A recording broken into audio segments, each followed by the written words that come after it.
24వ వచనం చదువుకున్నా. దేవుడు ఆత్మ కనుక ఆయనను ఆరాధించువారు ఆత్మతోనూ సత్యముతోనూ ఆరాధింపవలనని ఆ స్త్రీ ఆయనతో క్రీస్తనబడిన మెస్సయ్య వచ్చునని నేను ఎరుగుదును. చాలు. అంశము, సబ్జెక్ట్, థీమ్ ఏమై ఉన్నదంటే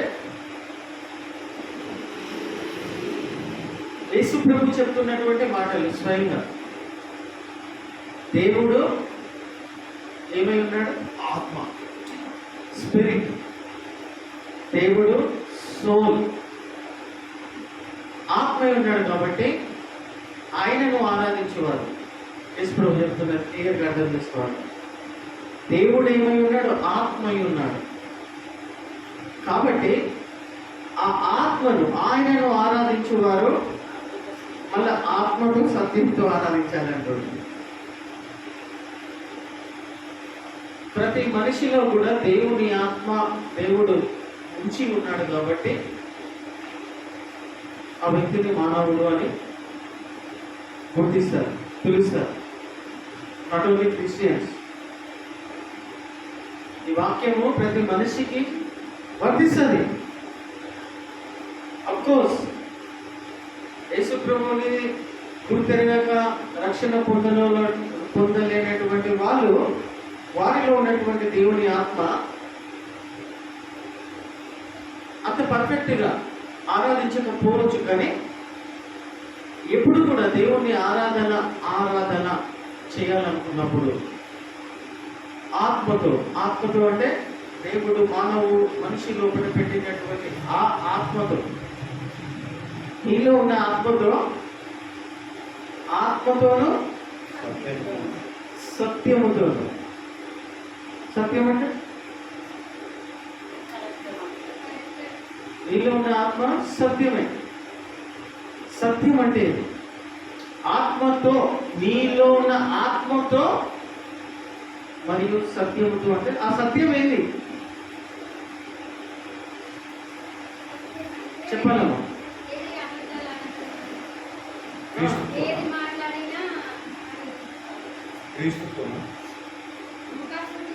just whether you know yes or not. తెలుసా? ఎస్ అంటే తెలుసా అంటే ఎస్ అనండి. ఊహాలోకాలలో మనం కాలయాపన చేయకూడదు. దేవుడు బిడ్డలు అది తెలియదు, చేస్తారు. అది పెద్ద పాపం చేసుకోలేక క్షమించాలని పాపం అది తెలియదు. అదే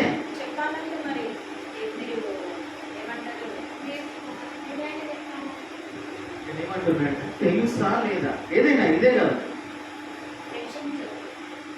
తెలియదు అన్నప్పుడు, దాని గురించి పూర్తి అవగాహన లేదన్నప్పుడు చెప్పండి నాకు ఇదే కాదు, ఏది వాట్ ఎవర్ ఇట్. దేవుడి బిడ్డలకి గణ లక్షణాలు ఉండాలి. గుణం హల్లెలూయా ఉండాలా. కొంతమందికి ఏం తెలియదు, కానీ పెద్ద పెద్ద సేవకులు పెద్ద స్టేజ్ చేసుకొని ఈజును వాన్స్ దగ్గర పెడతారు, వాన్స్ని ఈజ్ దగ్గర పెడతారు, ఈజును ఫ్యూచర్లో పెడతారు. గ్రామటికల్ మిస్టేక్లు ఇంగ్లీష్లో మాట్లాడతారు వారు. అర్థమవుతుందా? గ్రామటికల్ మిస్టేక్స్ అంటే ఏంటంటే ఉన్నట్టుగానే మాట్లాడాలి. కానీ తెలియదు అంటే తెలియదు అని చెప్తాము. ఏమున్నది అట్లా? నాకు తెలియదు, నీకు తెలుసు, నువ్వు ఏమైనా చెప్పగలుగుతావా? ఇక్కడ జరుగుతున్న సందర్భం అదే కదా. ఆ సమరయ స్త్రీ యేసు ప్రభువుతోటి తర్కము జరుగుతూ ఉంది. ఎవరు? నువ్వు యూదులో వెళ్ళినటువంటి సమరయ స్త్రీతో ఎగ్జాంపుల్గా చెప్తూ ఉన్నా. ఏంటంటే తెలుసు అంటే తెలుసు అన్నట్టుగా ఉండాలి. నువ్వు అంటే నువ్వు. సత్యముతో అంటే ఏంటి? కొన్ని చోట రాయబడి ఉంది, వాక్యమే హల్లెలూయా, వాక్యమే సత్యం. ఇది వన్ ఆఫ్ ది రీజన్ నేను చెప్తున్నా. ఒకటే ఒక కారణం చెప్తున్నా. దీన్ని వివరించాలంటే గంటలు పడుతుంది. దేవుణ్ణి, సృష్టికర్తను, పరమాత్ముని నేను ఈరోజు పొద్దుగల ట్రైన్లో వస్తుంటే పొద్దుగా లైటింగ్ అది ఆ ట్రైన్లో వస్తుంటే హైదరాబాద్లో బస్సెస్ లోకల్ బస్సెస్ లేవు కాబట్టి నిలబడడానికి ట్రైన్లో నిలబడడానికి కూడా కాలు పెట్టి నిలబడడానికి కూడా స్థలం లేదు. మంచి బట్టలు వేసుకొని ఉన్నాము, మంచి అలసిపోయి ఉన్నాము. నా ఎదురుగానే నిలబడడానికి కూడా స్థలం లేదు. ఒక అమ్మాయి ఏజ్ కూడా చెప్తుంది, 27 years ఉంటాయి, ఒక రైతు అంటుంది.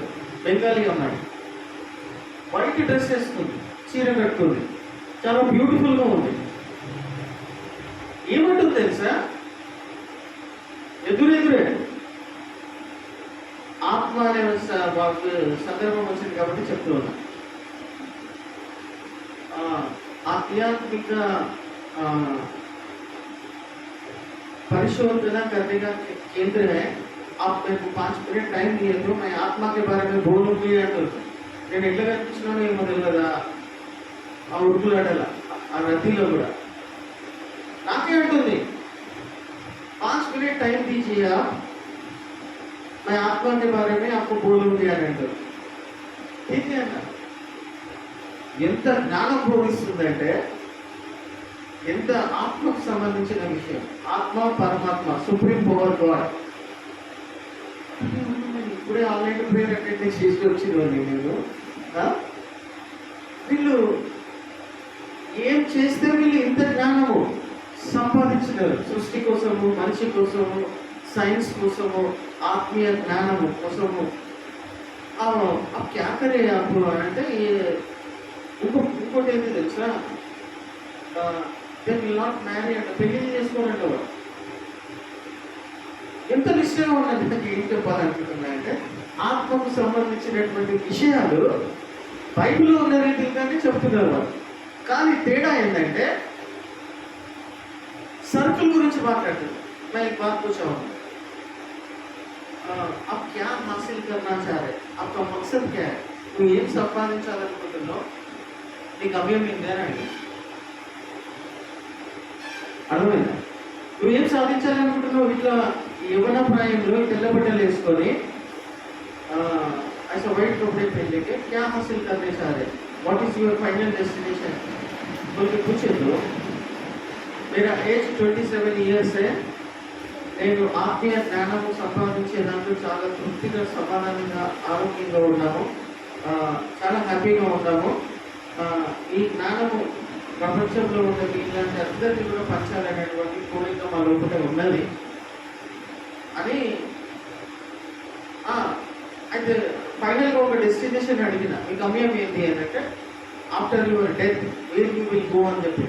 ఈ మరణం తర్వాత, మనిషి మరణం తర్వాత వేర్ యూ విల్ గో అని అంటారు. అదే అడిగిన, నువ్వు చచ్చిపోయిన తర్వాత వెళ్ళిపోతున్నావు అని అడిగిన. సైకిల్ గురించి మాట్లాడుతుంది, సైక్లింగ్. ఇందులో నుంచి అందులో పోతా, అందులో నుంచి ఇళ్ళో పోతా, ఆపేసేయని చెప్పాను. స్టాప్ స్టాప్ స్టాప్ స్టాప్ అని చెప్పి మా అందరినీ మా ఇద్దరిని చూస్తున్నారు. కొన్ని పక్కలు అయితే నెత్తికొట్టుకోవాలి, ఏం మాట్లాడుకుంటున్నారు కాబట్టి విని విని విని విని విని మొత్తము బాగా ఆలోచన చేస్తున్నా, బాగా ప్రేర్ చేసుకుంటున్నా లోపల. అయితే ఆత్మకు మరణం ఉందా అని అడిగిన. నీలో ఉన్న ఆత్మకు ఇక్కడ ఉందంటూ చెప్తుంది, ఇక్కడనే ఉందని చెప్తుంది. మన साइंटिफिकल का इधर रहता मैं वो नहीं दिखता, हवा दिखता क्या नहीं दिखता, स्पिरिट यहाँ सोल यहाँ रहता वाली ఖచ్చితంగా చెప్తుంది. आप मरण होने के बाद आपका आत्मा नर्क को जाता, स्वर्ग को जाता क्या అని నేను అప్పుడు స్టార్ట్ చేసిన. అరే ఇక వీళ్ళిద్దరు ఏది ఏమైనా అనుకొని, చుట్టుపక్కల ఉన్న వాళ్ళు కూడా నాకు ఫ్రెండ్స్ లాగా అయిపోయినారు. వాళ్ళు కూడా కొన్ని డౌట్లు అడుగుతున్నారు. అయితే ఏం చెప్పాలనుకుంటున్నా ఈ సందర్భాన్ని బట్టి అని అంటే, సోల్కి, ఆత్మకి మరణం లేదు. వాళ్ళు కూడా అంటున్నారు ఆత్మకు మరణం లేదు అని. కానీ అది అందులో నుండి ఇందులో నుండి అట్లే తిరుగుతూ ఉంటుంది అని అంటున్నాడు. అయితే ఈ ఆత్మ ఒక్కసారి దేవుడు నేను సృష్టించిన తర్వాత, ఇచ్చిన తర్వాత ఇది పర్మనెంట్. మాట్లాడే ఇద్దరు అప్పటికి ఎవరైతే 70-80 years బతుకుతారు, అంతేనా? నీకు అధికమైనటువంటి బలము విశ్వాసం ఉంటే 100 తగ్గకమ్మా పెరుగు. నీ విశ్వాసం గొప్పగా ఉండి మంచి తిండి మంచి అధికమైన బలం ఉంటే 100 సంవత్సరాలు బతుకుతావు. ఇంకా 4 పిల్లలు కానీ తప్పేం లేదు. ఆఫ్టర్ దాని తర్వాత క్యావుందా అని అడిగిన ఆఫ్టర్ అవర్ డెత్ ఇదే చేస్తే ఇటర్నల్ అది యుగ యుగాలు అంతే. హల్లెలూయా. యుగ యుగాలు ఉండాలా. ఇది చెప్పిన నేను లాస్ట్ కాజీపేట స్టేషన్ వస్తున్నది అనే డిస్టెన్స్ లో విన్నా విని ఏం చెప్తే బాగుంటుంది మీకు. మళ్ళీ అన్ని బాగానే చెప్తుంది. 3 ఉన్నారు ఆ వెంబడి, వాళ్ళు కూడా వచ్చారు. వాళ్ళు స్త్రీలే. వాళ్ళకున్న జ్ఞానమంతా బోధించి నాకు చెప్పి ఏం చెప్తే బాగుంటుందని నేను ఆలోచన చేస్తున్నా. ఏం చెప్తే నేను ఇది చేస్తాను అంటే అన్నప్పుడు మళ్ళీ మన బైబిల్ గురించి కూడా చెప్తున్నారు, పురాణం గురించి చెప్తున్నారు, వేదాల గురించి చెప్తున్నారు. వాళ్ళు అంతా తీసుకెళ్ళి వీటికి వాళ్ళ దాంట్లోకి తీసుకొచ్చి ఇదే కరెక్ట్ అన్నట్టుగా అంటున్నారు. అయితే అప్పుడు ఎందుకంటే మీ చుట్టుపక్కల ఉన్న వాళ్ళందరూ కూడా నవ్వుతున్నారు. అదే యువనస్తులే, అది స్టార్ట్ చేసిండు, అది చేసిండు, ఇది చేసిండు అన్న. నువ్వు ఎందుకు పట్టుకున్నావు ఆమెను ఎందుకు అడిగినా అంటే నేనేడు అడిగినారు. నేనేడు అడిగినా ఆమె నిలబడ్డది. आपसे 5 मिनट बात करते हैं, काय के लिए बात करते हैं? आत्मा के लिए बात करते हैं. कहाँ पर है आत्मा? है आपके अंदर है. ఇట్లా స్టార్ట్ అయింది కదా అంటే సరే అన్న. ఏంటంటే విషయం ఏంటంటే అది తిరగదు. అది కుక్కలలో, పందులలో, నాట్లలో, ఈగలలో, దోమలలో పోదది. వన్స్ ఒక మనిషి చనిపోయిందంటే ప్యారడైస్కి లేకపోతే గేట్స్ ఆఫ్ హెడ్స్కి, నరకానికి, పాతాళంలోకి, తర్వాత ప్రతి ఆత్మకు తీర్పు తీరుస్తాడు దేవుడు, సృష్టికర్త అయిన పరమాత్ముడు. వాళ్ళు చెప్పిన రీతిలో తీర్పు తీరుస్తాడు. నువ్వు భూమి మీద ఉన్నప్పుడు ఏమేం చేసినావు, ఎక్కడెక్కడ ఏమున్నాయి అనేది ఆ ఆత్మను సృష్టించినటువంటి పరమాత్ముడు తీర్పు తీరుస్తాడు అంతే. దాని తర్వాత హీ విల్ డిసైడ్. ఆయన డిసైడ్ చేస్తాడు.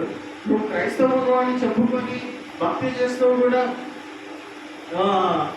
రక్షణ పొందుకొని కూడా ఇంకేమన్నా చేసినావా, నేను నరకానికి పంపించాలా లేకపోతే పరలోకానికి పంపించాలా అనేది యేసుప్రభువు డిసైడ్ చేస్తారు. ప్రతి మనిషికి, నాట్ ఓన్లీ యూ. ఎందుకు సందర్భం తీసుకొస్తున్నాను? నీలో ఉన్న ఆత్మతో సత్యముతో ఆరాధించవలను. ఇక there is no another way. వేరే మార్గం లేదు. ఇప్పుడు దేవుణ్ణి ఆరాధించాలంటే నీలో ఉన్న ఆత్మతో సత్యముతో. సత్యం అంటే వాక్యమే సత్యము. సత్యమేవ జయతి అంటారు. सच के सामने झुकना पड़ता, सच को कबूल कर लेना पड़ता. హల్లెలూయా. సత్యము ముంగట ఉండాల్సిందే, సత్యాన్ని ఒప్పుకోవాల్సిందే. ఆశ్రయం కాదు. ప్రతి మోకాలు వంగును, ప్రతి నాలుక ఆయనే ప్రభు, క్రీస్తే ప్రభు అని ఒప్పుకోను. ఒప్పుకోవాలి కాదు, వాక్యము రాయపడినట్టుగా మనం పలకాల. ప్రతి మోకాలు ఆయన ఎదుట వంగును, ప్రతి మోకాలు వంగుతుంది ఆయన ముంగట. Already it is return word of God. ఆ రాయబడ్డది అంతే, ఇక దాన్ని చెడుతారా? ప్రతి నాలుక క్రీస్తే ప్రభు అని ఒప్పుకోను. హల్లెలూయా. అర్థమవుతుందా? కాబట్టి సత్యముతో ఒకనొక 2 కారణాలే చెప్తున్నా. ఆత్మతో సత్యముతో ఆరాధించాలంటే నీలో ఉన్న ఆత్మతో సత్యం, నీ పట్ల చేసినటువంటి ఏదైనా ఒక వాక్యం తీసుకొని ఆ వాక్యాన్ని ఎత్తిపట్టుకొని స్తుతించడం, కృతజ్ఞతలు చెల్లించడం. హల్లెలూయా. లేదా నీ ఆత్మతో, మనసును హృదయాన్ని పక్కకు పెట్టేసి నీ ఆత్మతో కోరుతున్నాడు ఆయన. పూర్ణ మనసుతో, పూర్ణ ఆత్మతో, పూర్ణ బలముతో ఆయనను ఆరాధించవలెనయు. This is the first and greatest commandment. And the second is like it, you shall love your neighbour as yourself. అంటే ఫస్ట్ ఈ పూర్ణమైన మనసు, హృదయం, ఆత్మ దానికంటే ముందు కూడా, బలము దానికంటే ముందు కూడా, you have to worship the creator with your spirit and in truth. సత్యముతో, వాక్యమును తీసుకొని నీ ఆత్మ, వాక్యము తీసుకొని నీ ఆత్మ ఆ వాక్యానుసారంగా కృతజ్ఞతలు, స్తుతులు చెల్లించడమే దేవునికి అంగీకారమైనటువంటి అర్పణ. ఆరాధించడం అవుతుంది. హల్లెలూయా. అర్థమవుతుందా? నీ ఆత్మపూర్వకంగా వాక్యాన్ని తీసుకొని, లేకపోతే రెండవది నీ పట్ల చేసిన మేళ్లను ఆత్మపూర్వకంగా నువ్వు గుర్తు తెచ్చుకొని ఆయనకు కృతజ్ఞత చెల్లించడమే ఇట్టి ఆరాధన పరలోకంలో ఉన్నటువంటి తండ్రికి అంగీకారంలో ఉండను. Hallelujah. There is no other alternate. ఇది సర్వ మానవాళి కోసం యేసు ప్రభు చెప్తూ ఉన్నాడు. ఇంకా వేరే లేదు. నైవేద్యాలు, ఇంకా అర్పణలు, బలియాగాలు ఇవన్నీ లేవు. Before Christ it was there. Hallelujah. ఇదే దేవుడు ప్రతి దేవుని బిడ్డ నుండి కోరుకుంటులేదు. ఎప్పుడెప్పుడు కూడా నువ్వు ప్రార్థనలో కూర్చున్నప్పుడు, ఆయన స్తుతించాలనుకున్నప్పుడు ఒక్కటి మన మనసులో, హృదయంలో ఉండాలి. నేను దేవుని ఎదుట కూర్చొని ఉన్నాను, నేను దేవుని ఎదుట నిలబడి ఉన్నాను, నేను దేవుని ఎదుట మోకరించి ఉన్నాను అని ఉనికి కలిగి ఉన్నప్పుడు నీలో ఉన్న ఆత్మ యాక్టివేట్. ఫోన్లు వచ్చినా నేను దేవుని ఎదుట, నువ్వు దేవుడు నీ ఎదుట నిలబడి ఉన్నాడని కాదు, నువ్వు దేవుని ఎదుట నిలబడి ఉన్నావని ఉనికి కలిగి ఉండాలి. హల్లెలూయా. అప్పుడు ఫోన్ల మీద మనసు పోదు. ఎవరైనా వచ్చి తలుపు కొట్టినా ఆలోచనలు రావు. ఎవరైనా వచ్చి ఇంకా బట్టి ఊపినా కానీ కూడా పట్టించుకో. ఎందుకు? ఆ భయము, ఆ భక్తి. నేను దేవుని ఎదుట కూర్చొని ఉన్నాను. హల్లెలూయా. నన్ను సృష్టించిన ప్రతి అవయవాన్ని, ప్రతి పార్ట్ని, ప్రతి నరాన్ని, ప్రతి సూక్ష్మ క్రిముని, నా దేహంలో ఉంటున్న ప్రతి దాన్ని సృష్టించిన సృష్టికర్త ఎదుట నిలబడి ఉన్నాను. హల్లెలూయా. ప్రతి పార్ట్ తెలుసు ఆయన, ప్రతి అవయవం తెలుసు ఆయన. చేతితో బట్టి ఫస్ట్ ఆయన ముట్టి ఆయన తయారు చేసినటువంటి దేవుడు ఆయన. నీ అందమైన ముక్కు, కళ్ళు, everything he first he touched you and he created you. In front of him you are sitting. उनके सामने आप बैठे हुए, कैसा आशावासी से बैठ सकते हैं? और कैसा आपका ध्यान उधर इधर जाते रहता, उधर इधर. थोड़े लोगों का ध्यान घूमते रहता. क्यों घूमते रहता बोले तो उनको ये आलोचना नहीं है कि मैं सृष्टिकर्ता परमपिता परमेश्वर के सामने बैठा हूँ बोलकर उनको नहीं मालूम. హల్లెలూయా. ఎప్పుడు కూడా నువ్వు కొద్దిసేపు ఆరాధన చేసినా కానీ కూడా ఈ నిష్ఠతో చేయాలి. ఈ ఉనికి మనకు ఉండాలి, ఆత్మతో, సత్యము. హల్లెలూయా. పాటల లైన్లు పాడుతూ ఉంటాం. ఆత్మ, అందులో ఉన్నటువంటి మీనింగ్స్, అర్థాలతో మనము వర్షిప్ చేస్తున్నాం. హల్లెలూయా. మ్యూజిక్ ఉంటే కొంచెము ఇంకా జోష్తో, లేకుండా అది ఇంకొక బ్యూటిఫుల్ ఆరాధన ఉంటుంది, కోరస్. కాబట్టి ఆ వచనం ఒక చదువుకొని మనం అందించుకుందాం. 24 చదవండి లాస్ట్.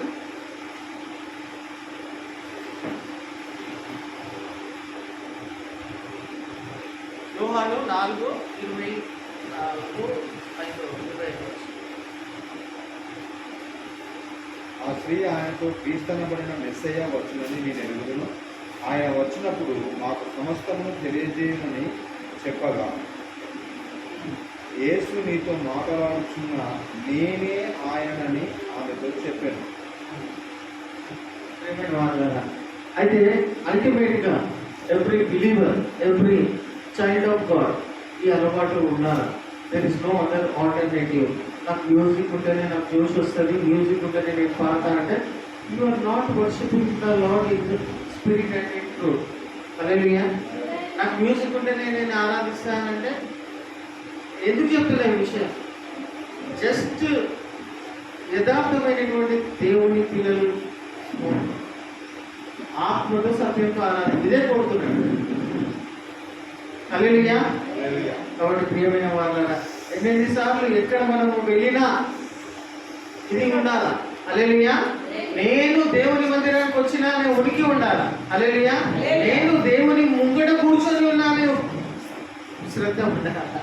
హల్లెలూయా. అప్పుడు నీ ధ్యాస, నీ మనసు, నీ ఆలోచనలు కొట్టుకుపోవు, అటు ఇటు కొట్టుమిట్టాడు. హల్లెలూయా. సో ఎప్పుడైనా కానీ కూడా మనము ఆత్మతో, నీలో ఉన్న ఆత్మతో, సత్యముతో, టేక్ ఎనీ సత్యము, ఏదైనా సత్యం తీసుకొని చేసిన అద్భుత కార్యాలను గుర్తు తెచ్చుకుంటే నీకు నీ అంతలో నువ్వే ఆయన ఆరాధిస్తూ ఉంటావు, నీ ఆత్మ. హల్లెలూయా. అది కొద్దిసేపు అయినా పర్వాలేదు, యథార్థంగా ఉండాలి. అది దేవుడు కోరుకుంటున్నాడు. హల్లెలూయా. ఒక్క నిమిషమైనా పర్వాలేదు, లోపల లేనే లేదు ఆరాధించడానికి. మనసులో వేరే వేరే పిచ్చి పిచ్చి ఆలోచనలు, వేరే వేరే ఆలోచనలు ఉన్నప్పుడు, వేరే వేరే సమస్యలు ఉన్నప్పుడు నీ ఆత్మతో నువ్వు సత్యంలో పట్టుకొని తీసుకొచ్చి ఎట్లా ఆరాధిస్తావు? ఆరాధించాలి.